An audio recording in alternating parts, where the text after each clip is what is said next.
Bharatiya Janata party BJP ने PM Modi के नेतृत्व में त्रिपुरा निकाय चुनाव में विपक्ष का सूपड़ा साफ कर दिया है। अगरतला म्यूनिसिपल कॉरपोरेशन सहित 14 अर्बन बॉडीज में हुए चुनाव में बीजेपी ने कुल 334 वार्ड्स में से 329 पर कब्जा जमा लिया। अगरतला में तो सभी 51 सीटों पर बीजेपी ने जीत हासिल की है।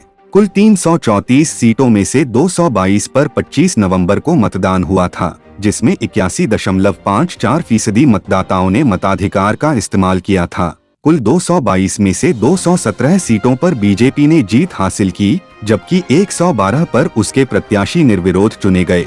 बता दें कि त्रिपुरा निकाय चुनाव में बम्पर जीत के बाद प्रधानमंत्री नरेंद्र मोदी ने बीजेपी को बधाई दी है। उन्होंने कहा कि त्रिपुरा के लोगों ने साफ कर दिया है कि वो राजनीति की बजाय गुड गवर्नेंस को तरजीह देते हैं। उन्होंने कहा कि ऐसी दुआओं से हमें त्रिपुरा के हर व्यक्ति के लिए काम करने की और ताकत मिलती है।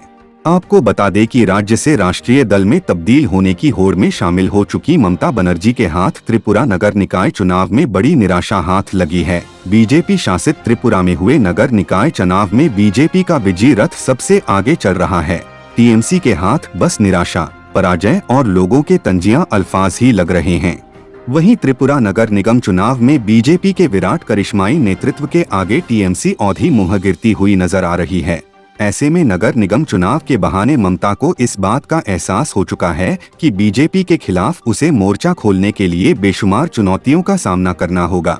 निकाय चुनाव के नतीजों से जहां बीजेपी गदगद है, तो महज एक सीट जीतने वाली तृणमूल कांग्रेस की भी खुशी कम नहीं है। पश्चिम बंगाल में विधानसभा चुनाव के बाद मिशन दिल्ली के तहत ममता बनर्जी की पार्टी ने सबसे पहले त्रिपुरा में ही विस्तार का ऐलान किया था। टीएमसी को सीट महज एक ही मिली हो, लेकिन वोट शेयर के मामले में इसने लेफ्ट को पीछे छोड़कर दूसरा स्थान हासिल कर लिया है।